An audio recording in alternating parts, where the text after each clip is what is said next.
யோ, கடன் வாங்கினா திருப்பி கட்டுற வழியை பார்க்கணும். அதை விட்டுட்டு அடிதடிலாம் போகக்கூடாது. புரிஞ்சுதா? சரிங்க சார். ஓகே சார், நான் பாத்துக்கிறேன். கூட்டிட்டு போங்க சார். வாங்க. ஆ.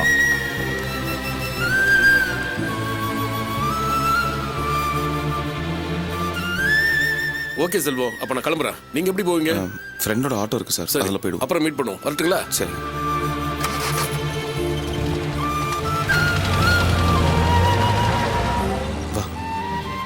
வாமா.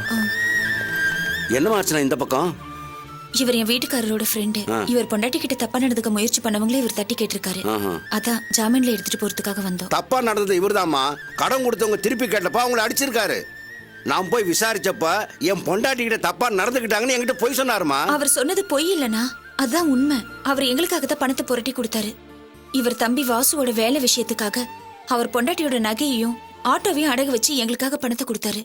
அதுக்கான வட்டியை எங்களால சரியா கட்ட முடியல. எங்களால தான் இவருக்கு இவ்வளவு கஷ்டமோ. என்னமா சொல்ற? உங்களுக்கு வந்த பணத்துல முழு கடனையும் கட்டியிருக்கலாமே, வட்டியே கட்ட முடியலன்னு சொல்ற? எங்களுக்கு வந்த பணமா? என்னென்ன சொல்றீங்க? அதாம்மா, அரக்கோணம் பக்கத்துல இடம் வாங்குனீங்கல்ல, அதான் மோசடி ஆயிடுச்சு. அதனால எங்களுக்கு 3 லட்சம் ரூபாய் நஷ்டமாயிருச்சு. நஷ்டம் இல்ல தம்பி, அந்த மோசடி புரோக்கரை நாங்க அரெஸ்ட் பண்ணிட்டோம். அவனை புடிச்சு விசாரிச்சதுல இதுக்கெல்லாம் காரணம் அந்த சிந்தாமணி தான் தெரிய வந்துச்சு. அதுக்கப்புறம் ஜெயில இருக்க சிந்தாமணியை விசாரிச்சு மோசடி பண்ண பணத்தை எல்லாம் வாங்கி கொடுத்தாச்சு. உங்க அம்மா கூட 3 லட்சத்தை வந்து வாங்கிட்டு போனாங்களே.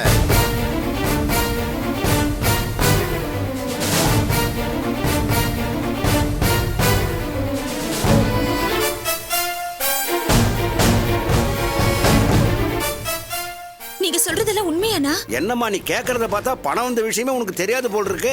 ஏன் உன் மாமியார் இது வரைக்கும் எதுவும் சொல்லலையா உங்ககிட்ட? என்னம்மா இப்படி ஏமாளியா இருக்க? பணம் 3 லட்சமா? ஐயா, இன்ஸ்பெக்டர் கூப்பிடுறாரு, நான் வரேம்மா. நான் தான் உங்ககிட்ட அப்பவே சொன்னேன்ல, அவங்க கிட்ட நிறைய பணம் புழங்குது, வெளியில வட்டிக்கெல்லாம் பணம் விடுறாங்கன்னு. இப்பதானே தெரியுது அதெல்லாம் நம்ம பணம்னு. அவங்களுக்கு என்ன நெஞ்ச எழுத்து இருந்தா நம்மளோட பணம் 3 லட்சத்தை கையில வச்சுக்கிட்டு அதுல இருந்து மாமா 5000 ரூபாய் பணத்தை நம்ம கிட்ட கொடுத்ததுக்கு நம்ம மேல திருட்டு பட்டத்தை கட்டி என்ன வெளியில அனுப்ப பாத்துருப்பாங்க.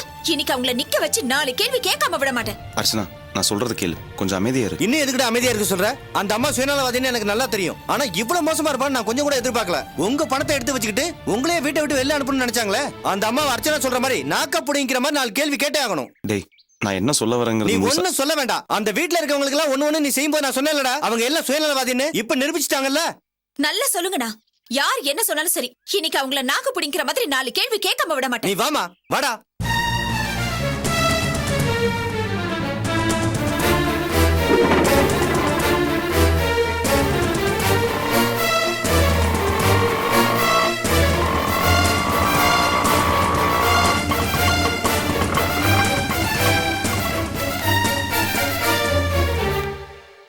சரிடா, நீ கிளம்பு.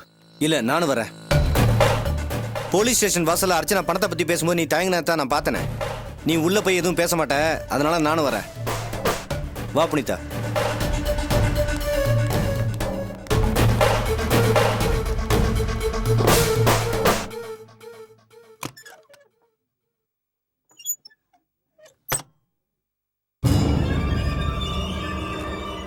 செல்வம், என்னப்பா இந்நேரத்தில் வந்திருக்கிற? வேலைக்கு போலியா? என்னாச்சு? சிவா, என்னப்பா 4 பேர் எங்க போயிட்டு வரீங்க? போலீஸ் ஸ்டேஷன் போயிட்டு வரோம் மாமா. போலீஸ் ஸ்டேஷனுக்கா? என்னம்மா, ஏதாவது பிரச்சனையா? ஆமா மாமா, சிவா அண்ணன் வாங்கின கடனுக்கு 3 மாசமா டியூ கட்டல. அவர் வீட்டுல இல்லாத நேரமா பார்த்து கடன்காரங்க வீட்டுக்கு வந்து புனிதா கிட்ட அசிங்கமா பேசிருக்காங்க. அது கேள்விப்பட்ட சிவா அண்ணா அவங்கள போய் அடிச்சிருக்காரு. அதனால போலீஸ் அவரை புடிச்சிட்டு போயிடுச்சு. என்னது அநியாயமா இருக்கு? வாங்கின கடனுக்காக வீட்டுல ஆளுங்கள நேரம் பொம்பளைங்களை வந்து அசிங்கமாவா பேசுறது? சிவா, நீ என்ன அவங்கள அடிச்சுதோடவா விட்டு அவங்க நாக்க அறுத்திருக்க கூடாது? நீ ஏன் சொல்ற? கடன் வாங்கினவங்க கடனை ஒழுங்கா திருப்பி கட்டலனா வசூல் பண்ண வரவனுங்க வீட்டுல பொம்பளைங்க தனியா இருந்தா இப்படிதான் தப்பா பேசுவானுங்க. ஏன் கைய கூட தான் புடிச்சு இழுப்பான்.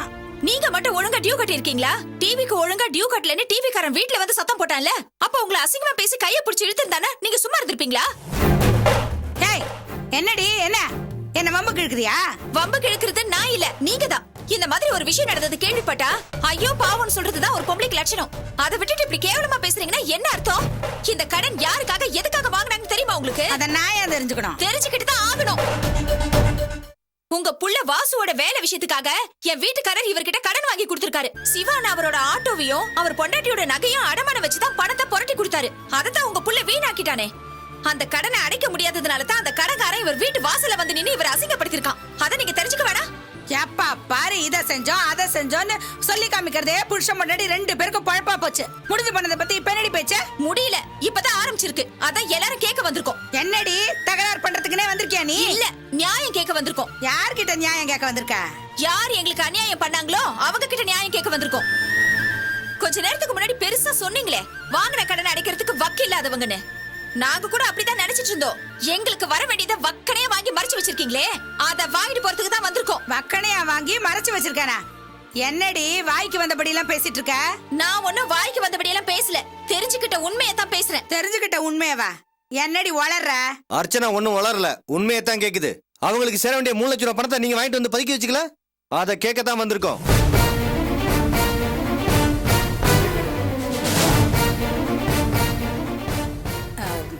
எந்த பணம், எந்த 3 லட்சம் ரூபாய்?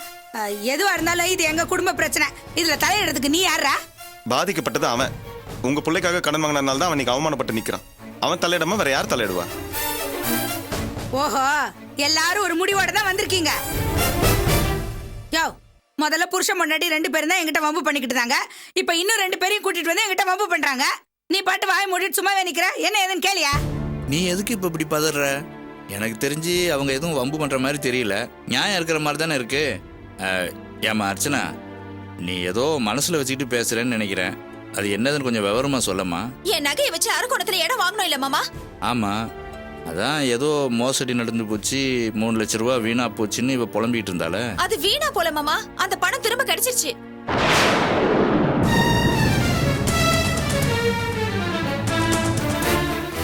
என்னம்மா சொல்ற? 3 லட்சம் ரூபாய் பணம் திரும்ப கிடைச்சிருச்சா? ஆமா மாமா, அந்த நிலத்தை மோசடி பண்ண புரோக்கரை போலீஸ் அரெஸ்ட் பண்ணிருக்கு. அவனை விசாரிச்சப்ப இதுக்கெல்லாம் காரணம் சிந்தாமணின்னு தெரிஞ்சிருக்கு. சிந்தாமணி கிட்ட இருந்து போலீஸ் 3 லட்சம் ரூபாய் பணத்தை வாங்கி கம்ப்ளைண்ட் பண்ணி இவங்க கிட்ட கொடுத்திருக்காங்க. இந்த விஷயத்தை நம்ம கிட்ட இது வரைக்கும் சொல்லாம இவங்க மறைச்சிருக்காங்க மாமா. இல்ல, இது சுத்த போய். நான் எங்கேயுமே போல, யாரும் என்கிட்ட பணமும் கொடுக்கல. இத பாருங்க, நாங்க ஆதாரம் இல்லாம எதுவுமே பேசல. ஸ்டேஷன்ல வச்சு அர்ச்சனாக்கு தெரிஞ்ச கான்ஸ்டபிளுக்கு அந்த சமயம் எல்லா விவரத்தையும் சொல்லிட்டாரு. இதுக்கு மேல உங்களால மறைக்க முடியாது. உண்மையை சொல்லுங்க. இல்ல, இவங்க எல்லாருமே கூடி பேசி என் மேல அபாண்டமா பழி போடுறாங்க. நான் எந்த பணமும் வாங்கல. அப்ப வாங்க போலீஸ் ஸ்டேஷனுக்கு போய் உண்மை என்னன்னு விசாரிப்போம். யார் போய் சொல்றாங்க, யார் உண்மை சொல்றாங்கன்னு தெரிஞ்சிரும்ல. ஆமா பாக்கியம், வா போலீஸ் ஸ்டேஷன் போலாம். ஐயா, நான் எதுக்கே போலீஸ் ஸ்டேஷன் வரேன்? நான் யார்கிட்டயும் பணம் வாங்கல. எனக்கு தெரியும்டி, கொஞ்ச நாளாவே உங்ககிட்ட பணப்புழக்கம் ஜாஸ்தியா இருக்கு. டிவி டியூவை மொத்தமா கட்டின, ஃபேன் வாங்கின, அங்கங்க இரவானத்துல பணத்தை சொறி வச்சிருக்க. காப்பி பொடி மிளகா பொடி கொடுக்குற மாதிரி கடனை கொடுத்து வட்டி வாங்கிட்டு இருக்க. இந்த பார், அந்த பணத்துல இருந்து ஒரு 5000 ரூபாய் எடுத்து அவன் பிள்ளைய கொடுத்தேன். அதுக்கு எனக்கு திருட்டு பட்டம் கட்டினேன், இவனுக்கு திருட்டு பட்டம், இந்த பொண்ணை வீட்டை விட்டு அனுப்புனேன். இப்ப நீ மொத்தமா பணத்தை கொண்டாந்து பதுக்கி வச்சிருக்கிறிய, இதுக்கு என்ன பேரு? மரியாதையா சொல்ல, அந்த பணத்தை நீ வாங்கினியா இல்லையா? யோ, நான் தான் எந்த பணமும் வாங்கலன்னு சொல்றேன்ல. அப்போ அந்த கான்ஸ்டபிள் இவங்க கிட்ட சொன்னதெல்லாம் பொய்யுங்கிறியா? இந்த பார், மரியாதையா பணத்தை வாங்கினியா இல்லையான்னு சொல்லு, இல்லனா அப்படியே கழுத்தை நெரிச்சு கொன்னுடுவேன் நானு. கையடியா. ஏய், நீ அந்த பணத்தை வாங்கினியா இல்லையா சொல்லுடி, சொல்லு. பணம் வாங்கினையா? விடியா.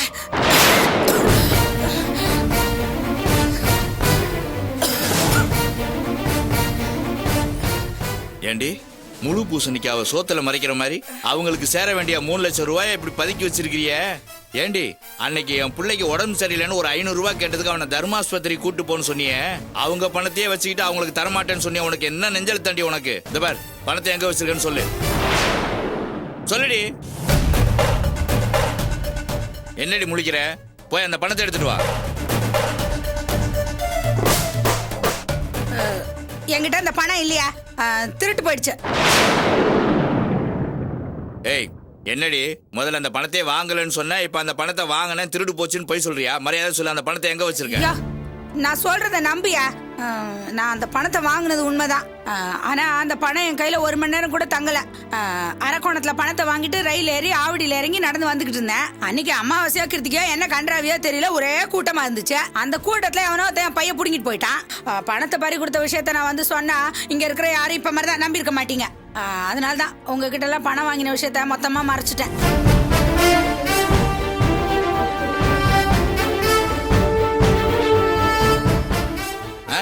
இப்ப நீ சொல்றத மட்டும் நாங்க நம்பணுமா? இந்த பார், நீ ஏதோ ஒரு கோல்மால் பண்ற, உன்கிட்ட பணம் இருக்கு, மரியாதையா கொண்டு வந்து கொடுத்துரு. நான் சொல்றத நம்பியா? பணம் திருடு போயிடுச்சு, அதான் உண்மை. ஆ ஏண்டி, நான் ஒரு 50-100 எடுத்தாலே சத்தம் போட்டு ஊரே ஒன்னா கூட்டுவேன். முழுசா 3 லட்சம் ரூபாய் திருடி கொடுத்துட்டு இப்படி கமுக்கமா இருக்கிறியா? ஆஹா, நீ சொல்றத நான் நம்ப மாட்டேன். யோ, நான் பணம் திருடு போனோடனே ஆவடி போலீஸ் ஸ்டேஷன்ல போய் புகார் கொடுத்துட்டு தான் வந்தேன். அவங்க எப்படியும் பணத்தை கண்டுபிடிச்சு கொடுத்துருவாங்க. அதுக்கப்புறமா அவங்க எல்லார்கிட்டயும் இந்த விஷயத்த சொல்லிக்கலாம்னு இருந்தேன். இத பாரியா, நான் சொல்றத நம்பு, என் மேல சத்தியம், இதுதான் உண்மை. செல்வம், எனக்கு என்னமோ இவ சொல்றதுல நம்பிக்கை இல்லை. நீ சிவாவை கூட்டிட்டு ஆவடி போலீஸ் ஸ்டேஷன்ல போய் விசாரிச்சு பாரு. அந்த மாதிரி ஏதாவது இவ கம்ப்ளைண்ட் கொடுக்கலன்னு தெரிஞ்சதுன்னு வச்சுக்கோ, அதுக்கப்புறம் இருக்குது இவளுக்கு. செல்வம், அப்பா சொல்றதுதான் சரி. நம்ம ஆவடி போலீஸ் ஸ்டேஷன்ல போய் விசாரிப்போம். அப்பதான் உண்மை என்னன்னு தெரியும். புனிதா, நீ அர்ச்சனா கூட இரு, நாங்க போயிட்டு வந்துடுறோம். வாடா. சரிங்க.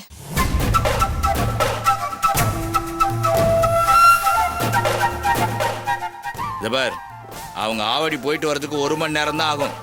அவங்க மட்டும் வந்து நீ சொன்னது பொய்ன்னு சொன்னாங்கன்னு வச்சுக்கா, உன்னை வெட்டி ஒளி போட்டுரும்.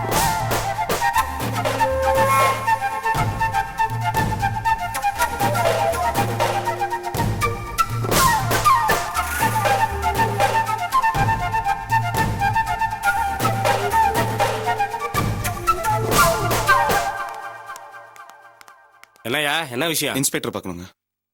ஐயா உள்ளதான் இருக்காரு.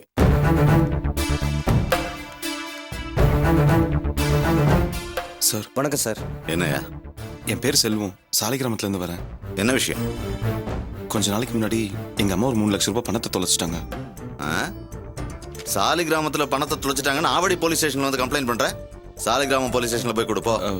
இல்ல சார், அவங்க இருக்கிறது சாலிகிராமத்துல தான். ஆனா பணத்தை தொலைச்சது ஆவடியில எலக்ட்ரிக் ட்ரெயின்ல இறங்கி வரும்போது. ஓ, ரயில்வே லிமிட்லயா? அப்ப ரயில்வே போலீஸ்ல போய் கம்ப்ளைண்ட் கொடுப்போம்.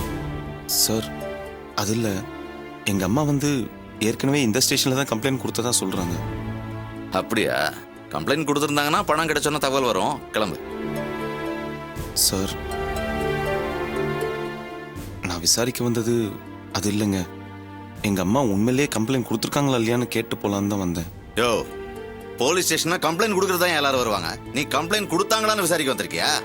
நீ என்ன சிஐடியா இல்ல சிபிஐ ஆபீசரா? போய் அங்கிருந்த. சார், கொஞ்சம் தயவு பண்ணுங்க சார். யோ சார், யாரையா அவங்களை உள்ள விட்டது? முதல்ல அனுப்பியா. போப்பா போப்பா போப்பா போ.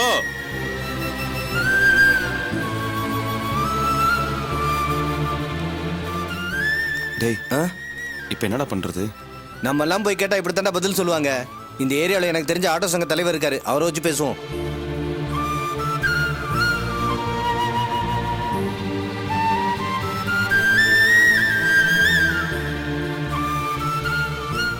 ஹலோ அண்ணே, வணக்கண்ணே, நான் சிவா பேசுறேண்ணே. எந்த சிவா? நம்ம சாலிகிராம சார்ண்ணே. ஓ, நீயா? எப்படி இருக்கப்பா? நல்லா இருக்கியா? நல்லா இருக்கண்ணே. உங்க ஏரியால தான் இப்ப இருக்கேன். எங்க ஏரியாவிலயா? எங்க இருக்க? ஆவடி போலீஸ் ஸ்டேஷன் இருக்குல்ல, அது வாசல்லாம் நிக்கிறேன். நம்ம ஃப்ரெண்டோட அம்மா கொஞ்ச நாளைக்கு முன்னாடி 3 லட்சம் ரூபாய் பணத்தை தொலைச்சிட்டாங்க. அது விஷயமா இங்க கம்ப்ளைண்ட் கொடுத்துருக்கதா சொன்னாங்க. விசாரிக்கலான்னு வந்தோம். இன்ஸ்பெக்டர் கழுத்தை பிடிச்சி தள்ளாத குறையா வெளியே அனுப்பிட்டாருண்ணே. எதுவும் பதில் சொல்ல. அதான் நீங்க ஏதாவது பண்ண முடியுமான்னு. இன்ஸ்பெக்டர் ஸ்டேஷனுக்கு புதுசா வந்திருக்காரு.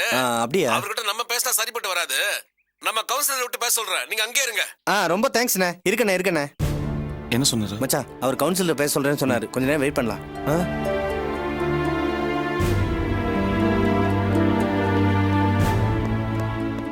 சார், உங்களை உள்ள வர சொன்னாங்க. வா, உள்ள போலாம் வா. எங்க நீங்க கவுன்சிலருக்கு வேண்டப்பட்டவங்க முன்னாடியே சொல்லக்கூடாதா? ஏட்டு ஐயா, இவங்களுக்கு என்ன தகவல் வேணும்னு கேட்டு பார்த்து சொல்லி அனுப்பியா. கவுன்சிலருக்கு வேண்டப்பட்டவங்க. சரிங்கய்யா. நீங்க போங்க. எந்த தேதியில கம்ப்ளைண்ட் கொடுத்தாங்கன்னு ஞாபகம் இருக்கா? தேதி சரியா ஞாபகம் இல்லைங்க. மாசமாவது எந்த மாசம்னு தெரியுமா? அதுவும் சரியா தெரியல. ஆனா எப்படியும் 2 மாசம் முன்னாடி தாங்க இருக்கும். 2 மாசமா? எப்பா ஐயா, ஒரு 4-5 மாசத்துக்கு முன்ன உள்ள ஃபைனல் எடுத்துருவாப்பா.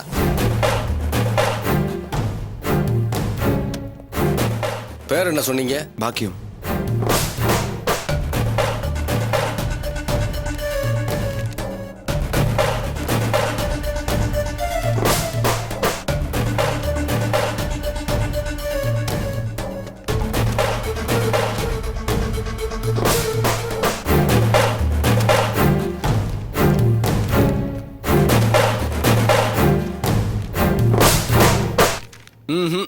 அந்த மாதிரி பேர்ல யாரும் கம்ப்ளைண்ட் கொடுக்கலையே. கொஞ்சம் நல்லா தேடி பாருங்களேன். நல்லா தேடி பார்த்துட்டேன். பாக்யங்கிற பேர்ல யாரும் கம்ப்ளைண்ட் கொடுக்கல. டேய் அதான் இல்லைன்னு சொல்றாருல, வா போலாம். ரொம்ப தேங்க்ஸ் சார். ஆ